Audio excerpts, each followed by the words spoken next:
twisted family relations. He's saying, my son threatened to kill me. And questions about the victim himself. I'm going to take control of the situation. When a family's at war, all bets are off. This case is a made-for-TV movie. What the heck's going on? Plus, a mother's search for family history and the dark secret it unleashed. They are warning others about Convicted felon. A man from their past. And he gave me this just sort of evil smile. Now a part of their present. Everything that you knew to be true all of a sudden wasn't. Strange relations. And a bank teller forced to strap on a bomb to rob her own bank. We're gonna blow out. But is she the pawn or the queen? It was just like money everywhere. He's filling holes before we even find him. Secret intentions. Welcome to 2020 on ID. I'm John Quinones. Sometimes people surprise us in the most troubling ways. A neighbor, co-worker, even a spouse harboring deep and disturbing secrets. Coming up, 3 stories of ordinary people plotting shocking deceptions. First, a mysterious shooting on the highway. It appeared to be a case of road rage. But as Gio Benitez first reported in 2014, peel back the layers, and a tale of twisted family relationships emerges, where everyone takes sides and someone decides to get even. Las Vegas, 4:30 a.m. on a brisk November morning. As the party on the Strip winds down, Robert Bessie is putting pedal to the metal on Interstate 15, hurrying to his job as a heavy machine operator at a landfill out in the Mojave Desert. Suddenly, he's got company. I'm about midway into my commute. A vehicle comes onto the highway. They just kind of hang right there. As I turn my head, I hear a pop. The car speeds off as quickly as it appeared, and it takes Robert a few moments to realize what's happened. In the corner of my eye, I could see that my rear window was blown out. At that point, I feel some blood on the back of my neck. I can feel the spent ammunition, the bullet. So I call 911. Well, I'm bleeding like hell. I feel knocked off. What was it that you noticed right away about that car? The gold color of the fender. Robert is rushed to Las Vegas University Medical Center, where doctors do, in fact, remove a single bullet from his neck. As you can see from this photo of his wounds, his odds of survival were longer than drawing an inside straight flush at Caesars. Because I was turned and it hit the skull, that's what stopped me from dying. Authorities are puzzled. It's a scary situation, but so it's no surprise local reporters paint Robert Bessie's shooting as a road rage story at first. Road rage, which authorities say could be the case here. But as detectives interview Robert in the hospital, he presents a far stranger explanation of how that bullet wound up in his neck. You have family drama combined with wild allegations. This case is a made-for-TV movie. 20 years ago, Robert Bessie married Amy Pearson, a blonde-haired, blue-eyed stunner. It was great. I love my wife. He treated me like a queen. They each have 2 children from previous relationships, then they have 3 more together. In this photo from a Disneyland vacation, they're your average, happy family. Nothing in the world matters to me but my kids. Our email address was the Bessie Bunch, you know, after the Brady Bunch. There's 7 kids and 2 parents, so 9 of us. It was hectic. It was never boring. She may dye her hair these days, but Allie, who became Robert's adopted daughter, says that's because growing up, there was another side of life with her new dad. Robert enforced strict codes of dress and behavior. They wanted us to seem like the perfect family when behind closed doors, it was hell. According to Amy's sisters, Mary Johnson and Donna Speakman, Robert even dressed his once glamorous wife. Amy wasn't allowed to wear certain clothes. It was loose and baggy, nothing to show form. It came to a point to where Robert would lay her clothes out in the morning before he went to work. And that's when we started going, wait a minute, Amy, what's going on? And what would she say? She's like, I'm being obedient to my husband. The family says you were controlling. Were you? When I meant no, I meant no. When I meant yes, I meant yes. Is that controlling? I don't know. For years, Amy was okay with that arrangement. Being a wife is exactly what I was made to be. But the same could not be said for her firstborn son, Michael, who became Robert's adopted son. He was a disciplinarian. This was not his biological child. There were problems. As Michael grew up, he was so intimidated from Robert because he couldn't do anything right. As soon as Mom's little soldier turns 19, Michael makes his escape, ditching the discipline of his desert home for the relative tranquility of the U.S. Army. Michael joining the Army, was that to get away? He wanted to become a man, that was his words. After a tour of duty in South Korea, Michael returns, a different person. He was so changed. He stood tall. He would look you right in the eyes. So now, here we have Robert, the man of the house. Did they butt heads? Michael had grown a pair at this point. Two alpha dogs fighting. It just got worse and worse and worse. The animosity and the level of all of it. It all comes to a head in 2012, 6 months before the shooting. Robert moves out and divorce proceedings begin. Good morning, we're here on Bessie versus Bessie. I did what was right and I got away. It's time to move on. But had everybody really moved on? No, not according to Robert. From his hospital bed, Robert tells police that adopted son Michael still harbors a burning rage. He's not just talking about typical problems in a family. He's saying, my son threatened to kill me. And so the authorities now have a real lead. But Michael insisted he'd spent the night before with his mom over at his Aunt Mary's house, everyone enjoying a big spaghetti dinner. And Amy tells police he was home with her the rest of the night. Did you stay there at your house? Yeah. Did Michael leave the house? No. And remember, Robert specifically recalled that the shot came from a gold SUV. Michael drove a pewter gray Bronco. The shooting remains a mystery until a tip breaks the case wide open. The suspect's vehicle was a gold-colored Chevy Tahoe or Suburban. Thanks to news coverage, a trucker reports seeing a gold SUV at this gas station the morning of the shooting, just a few miles from the interstate. If Robert hadn't said gold SUV, we don't have our key piece of evidence. Police head here and check the security cameras. In a word, bingo, and we're not talking scratch off. That's Michael there, buying a Monster energy drink and snacks at the counter with his Uncle Rick, Amy's brother, and an ex-con fresh out of prison. And in that video, there was a little smile, wasn't there? Oh yeah, there was a smirk for sure. And that for you, was that chilling? Absolutely. After scooping up their munchies, the two get into the SUV and drive off in the direction of I-15, where Robert was about to be shot. Soon, police track down that SUV. It belongs to Uncle Rick's girlfriend.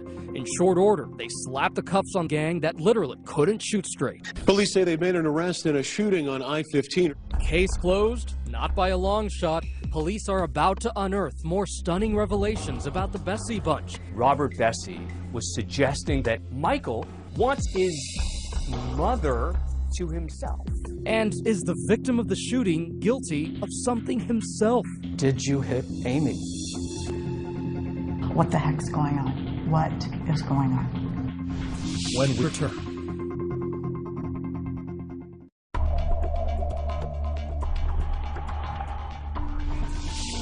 21-year-old Michael Bessie, another man identified as Richard Pearson, was arrested on attempted murder and battery charges. Even after Michael Bessie and his Uncle Rick have been arrested in the attempted murder of Michael's adoptive father, Robert. Investigators are just scratching the surface of this case. This case kind of got out of control quickly. That's because Robert has made a most disturbing allegation, telling police Michael has an unnatural relationship with his mother, and describing a letter Michael had written to Amy with the phrase, "I miss touching you." There is no question that Robert Bessie was suggesting that Amy was having an incestuous relationship with Michael. By making these allegations, he is suggesting a possible motive, that Michael, his adopted son, wants him out of the picture so he can have his mother to himself. Robert kept insisting that Michael was getting too close to his wife. It's ludicrous. He was jealous. He was jealous. Amy denies there was ever anything wrong about her relationship with her son. and she's making an alarming allegation of her own. She claims Robert wasn't just overbearing, he was physically abusive for years. It went on for a while. It went on for quite a while. So why did you stay with him? Where was I supposed to go? What was I supposed to do? She says she'd finally had enough when Robert gave her these bruises in a big blowout 6 months before the shooting. He went off, and it was where I was on the floor with my hands and legs in the air telling him I just want to get up. I couldn't even breathe anymore. Amy's abuse allegations are backed up by Michael and by Amy's sister. So what does dear old dad say about all this? Did you hit Amy?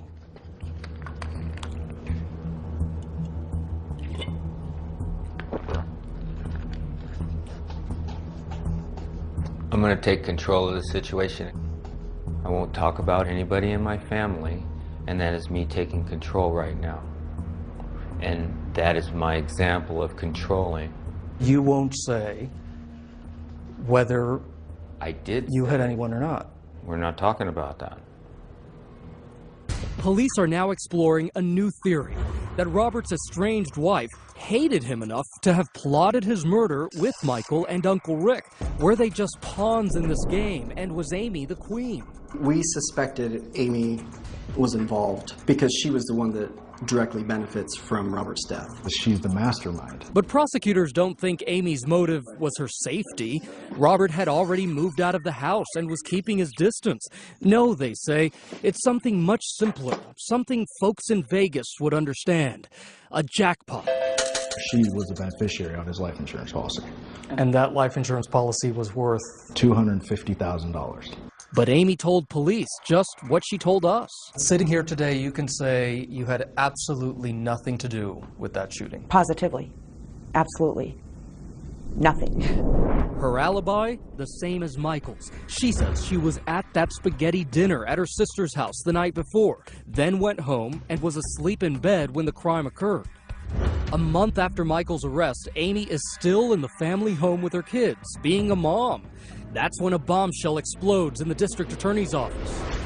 We had a jailhouse informant send a letter actually to Sam's desk. Michael has been spilling his guts to a snitch, saying Mommy had murder on her mind. As I read the letter, there were a number of details that he provided.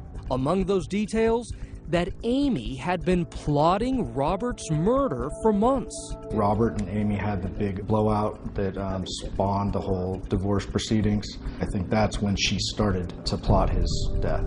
And the letter also blows up Amy's alibi and puts her near the scene of the crime. Michael has told the snitch Amy didn't stay home in bed. In fact, she drove to a diner just down the highway from the shooting, picked up Michael, and helped him get away. The noose is tightening. At that point, did you think you would be arrested? No, I didn't have any idea about any of it. That is beyond me. That is evil. The prosecutors aren't buying it. They charge Amy with 7 different felony counts and get ready to take her to trial. Amy Bessie is charged with plotting to kill her husband in a drive-by shooting, with her brother and her son carrying out the crime. As the trial begins, the prosecutors come out swinging. Hell hath no fury as a woman scorned, and that fury is the rage that she felt against her husband, Robert Bessie. They tell the jury that they now have evidence Amy had hatched schemes to off her husband, not once, not twice, but she tried at least 3 times. What follows is a parade of would-be and wannabe assassins. Enter Courtney Smith, Michael's ex-girlfriend. She testified that Amy spoke about that insurance policy incessantly.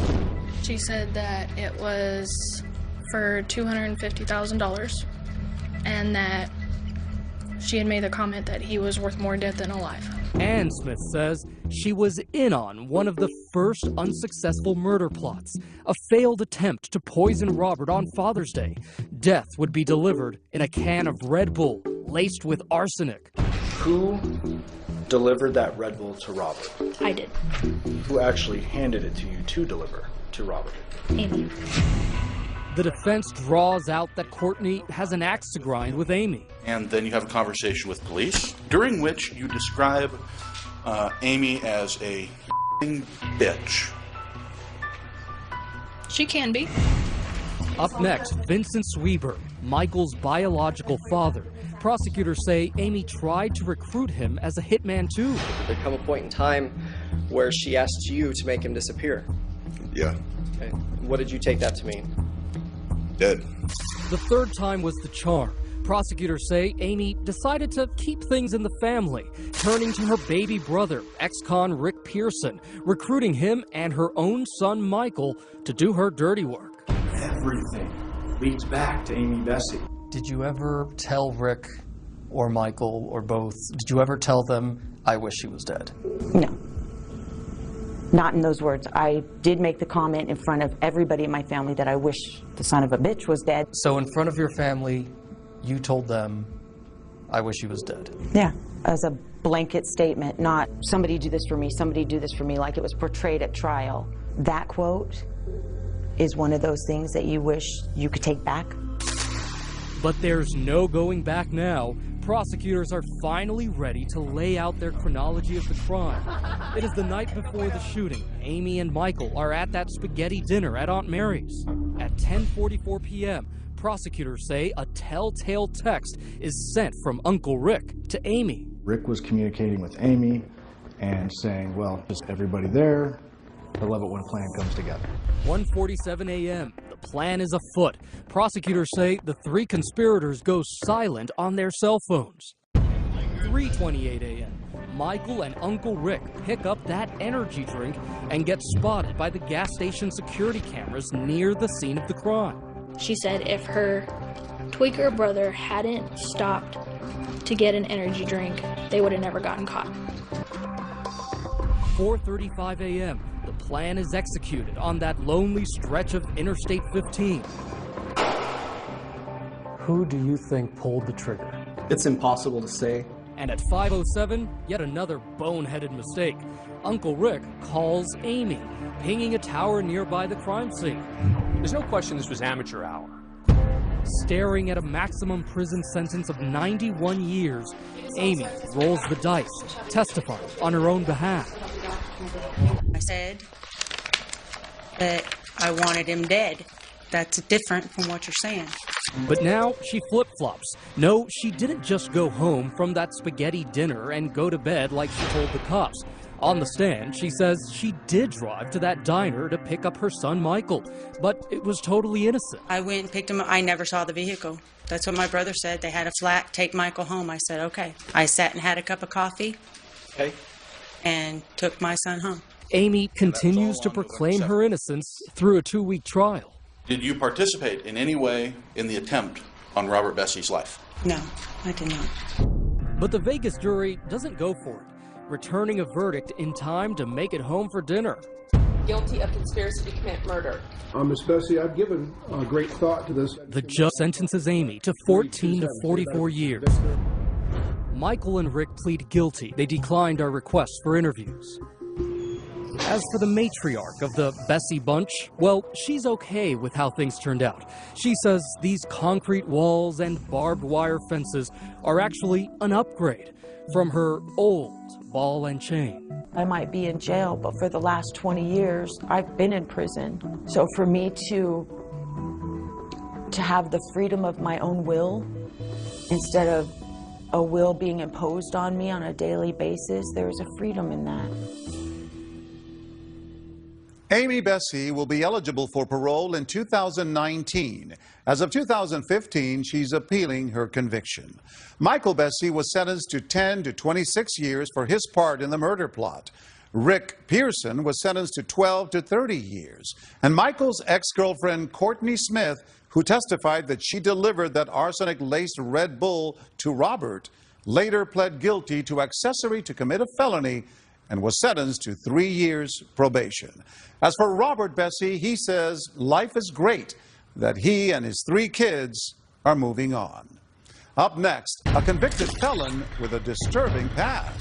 Tom kidnapped this young woman. We were so scared we would walk on the other side of the road. And a legacy that could haunt for years to come. This wasn't a mistake. This was done intentionally. When we come back.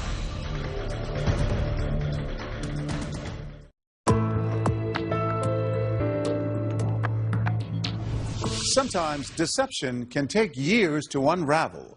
For the woman you're about to meet, a simple act would uncover a shocking secret more than 2 decades in the past. And as Cecilia Vega first reported in 2014, it would shake the very notion of what defines her family. It started off as a hobby, researching family history. So it gets addictive. Yep, and boy, did I get bit by the bug. But what Pam Branham uncovered would reveal an unthinkable secret about her 21-year-old daughter. It involves a fertility clinic and a monster unleashed from the grave. Stunning story, bizarre story. They are warning others about Convicted felon. It shakes your world, absolutely, because everything that you knew to be true all of a sudden wasn't. You know, you're like pinching yourself going, this is like the worst dream I've ever had. I'm going to wake up, and it didn't happen. It happened. It happened. It happened in Salt Lake City. Newlyweds John and Pam Branham are trying to start a family with no success. So as a last resort, they go to a fertility clinic here on the campus of the University of Utah. A friendly lab technician shows them a photo collage above his desk of babies conceived by artificial insemination. You know, I just looked at those pictures and I thought, this is going to be it. Maybe this is going to happen for us. But something about the lab tech doesn't sit right with John. I remember handing him the sperm specimen, and he gave me this just sort of evil smile. It just made the hair on the back of my neck stand up. I thought, whoa. John's reaction is soon forgotten, though, with the arrival 9 months later of a beautiful baby girl, Annie. Couldn't have been happier. Not a creature was stirring. Flash through the years. First steps. Trick or treat. I love you, Dad. Look at her go. And the memories. She's musically inclined, and we always kind of wonder where that came from. Annie grows into a beautiful, bright young woman, a college whiz kid who studies astrophysics and surprises her parents with her gift for math. I barely made it through Calculus 1. Well, in Annie's second year of college, she was doing Calculus 3, making A's, and I'm thinking, there's a recessive gene at work there, right? With her nest now empty, Pam picks up a hobby and gets hooked on researching the family tree. She'd be up to 2 or 3 o'clock in the morning doing this. These days, anyone can stick a swab inside their cheek, go online, and for a few bucks, discover relatives and health histories they never knew they had. Pam Branham swabbed the whole family. I thought it was really interesting how it tells you about your health, it tells you where you come from. As expected, when the results come back, you can see how it's totally lit up. Pam finds that Annie shares 50% of her mom's DNA. But what about her dad? And it said that they shared 0 DNA. I was in a panic. You know, I was in a complete panic. Annie walked through the door, didn't say a word, gave me a big hug, started sobbing. I think it took a very long time for it to sink in. What was it that sunk in? Trying to comprehend what it meant that he wasn't my biological father, and then who is. The Branhams say they couldn't get answers from the university. It would take a DNA detective to get to the bottom of it. They wanted to know what her biological heritage was on her paternal side. Finding biological fathers is a specialty of C.C. Moore, a genetic genealogist in Southern California. Desperate for answers, Pam sends her an email. This is right up my alley. She tells Pam to send Annie's DNA to multiple online databases. And in this type of work, we always say if we can find a second cousin or a predicted second cousin, we're pretty much in business. We can usually solve the case. Moore's hunch pays off, and the plot thickens with a single match between Annie's DNA and this total stranger in Minnesota, Carla Evans. What this retired school secretary knows will blow open the whole story. She asked me if I had a relative that might have donated sperm, and I said yes, as a matter of fact, I did. And I said, well, can you tell me where he lives? And I said, well, he lived in Salt Lake City a lot, and I know he used to work for a fertility clinic there. And I thought, okay, that's it. That's it. That relative was Carla's cousin, Tom Lippert. Pam and Carla exchange photos, and suddenly, pieces of the puzzle start falling into place. When I first saw Annie's graduation picture, it looks almost identical to Tom's graduation picture. When I saw that photo, I just knew that Tom was the father. She also recalls some things that might explain Annie's interest in music and her college ambitions. Well, Tom was very talented. He was very intelligent. He went to Notre Dame Law School. He was also musical. And I looked at those pictures and I recognized him. You recognized him? He was the man at the clinic. I could picture all those baby pictures behind him, the ones that he was so proud of. Oh, he made a big deal out of the fact that these were all the families that I've helped conceive. This is so creepy. Picturing him sitting next to that wall is chilling. And I just thought to myself, this wasn't a mistake. This was done intentionally. But the story dead ends in a cemetery. Tom Lipp died in 1999. Case closed. Until, that is, Carla Evans drops a bombshell. And said, Pam, there's something I need to tell you, and I want to be totally upfront with you about who my cousin was and what he did. Tom kidnapped this young woman. That's right. Tom Lippert was a convict, a kidnapper who gained national attention in 1975, sentenced to 6 years in prison for abducting a young woman. The details would unhinge everyone. He held her for 3 weeks, sometimes in a metal-studded box. For me, that was as devastating almost as finding out. After getting out of prison, Lippert married a nurse, Jean, and settled in this quiet Salt Lake neighborhood. He terrorized the neighborhood kids. We were so scared we would walk on the other side of the road. Tessa Murdoch says Lippert threw rocks, broke windows, and even made the local news. Did you throw these rocks last night? Absolutely not. I never knew why he hated kids so much. Ironic, because hating kids didn't stop him from conceiving them, allegedly swapping his sperm for that of patients while working as a lab tech in the fertility clinic at the University of Utah. At the time, the clinic did not do criminal background checks on prospective employees. We are deeply sorry for any anxiety this has caused to our patients. The university admitted that many lab records were destroyed. They can only guess how many sperm samples were handled or mishandled by Tom Lippert.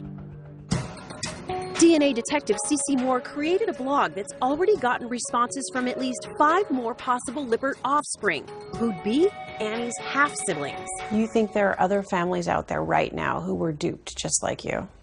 I know it. I know without a doubt. I'm starting to hear from them. I wouldn't wish this on any other family. Still, the Branhams know their turmoil is far outweighed by the one beautiful blessing that came out of it. Their daughter, Annie. What have you learned about yourself, about your family? That we're just the same. My dad is my dad, regardless of whether or not he's biologically related to me. He's the one who raised me.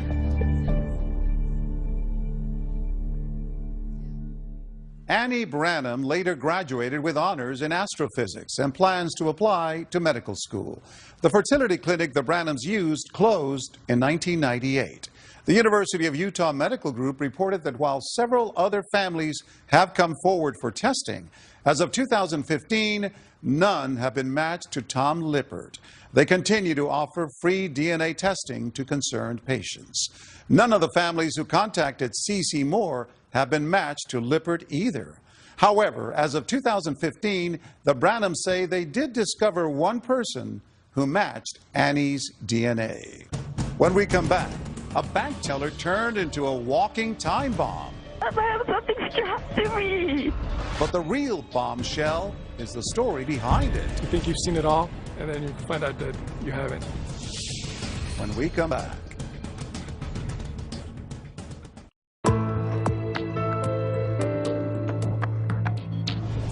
A brazen robbery caught on tape. A panicked employee, bombs strapped to her body, forced to steal from her own bank.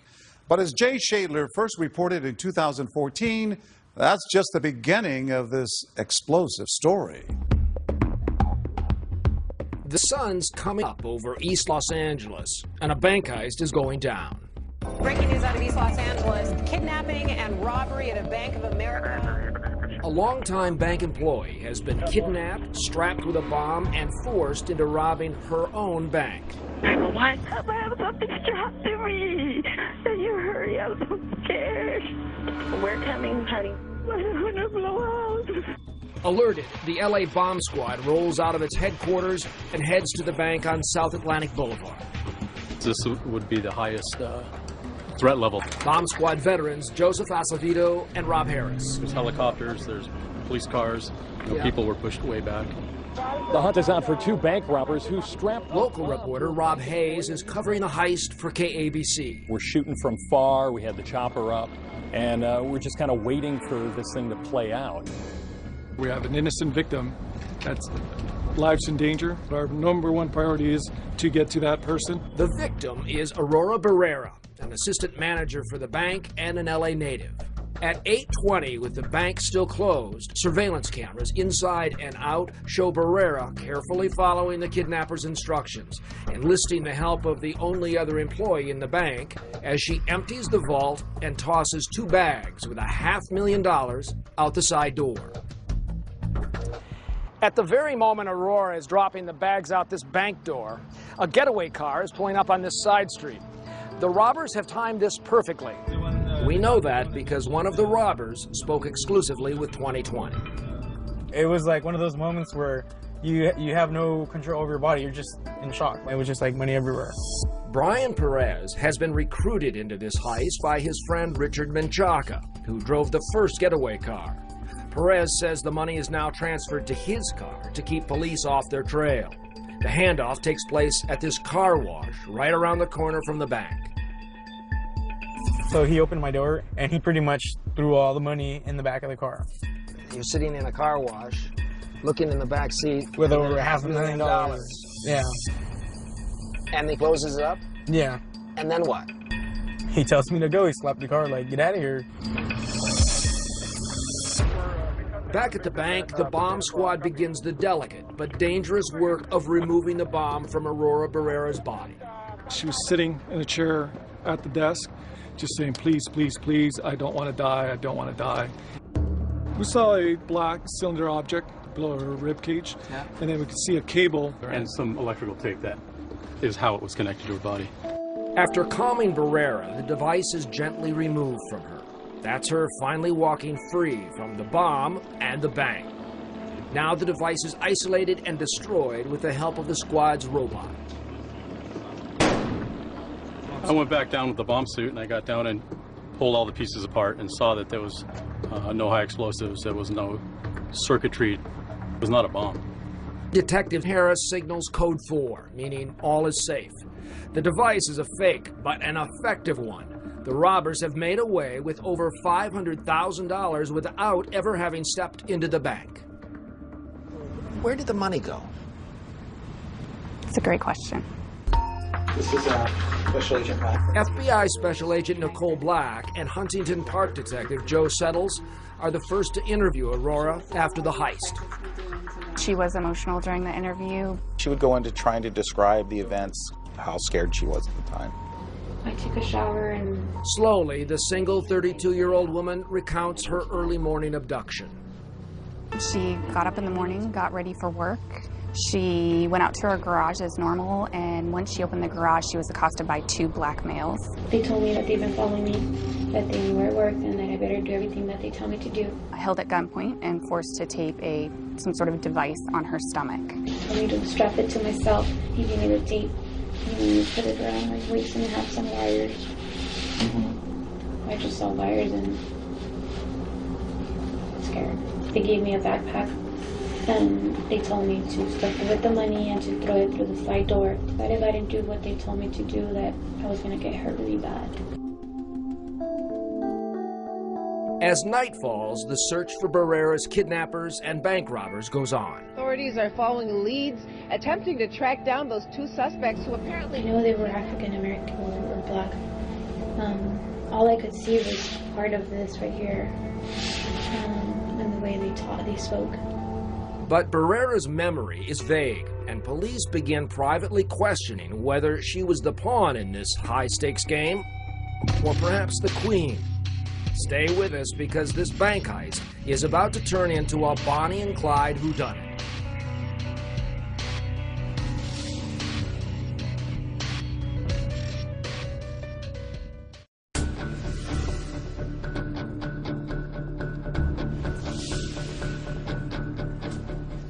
When we first met assistant bank manager Aurora Barrera, There was two men inside my garage, and they pointed me with the gun, and they strapped me. she had a bomb strapped to her. That's her walking through the bank with the device under her shirt. Two mysterious robbers had kidnapped her and had forced her into looting more than $500,000 from her own bank. Forced to open the vault, throwing bags of cash out the back door. In addition to swarming media coverage, local detectives, prosecutors, and now the FBI are all involved in this bizarre case. Bank robbery, bomb, kidnapping. You got a trifecta there.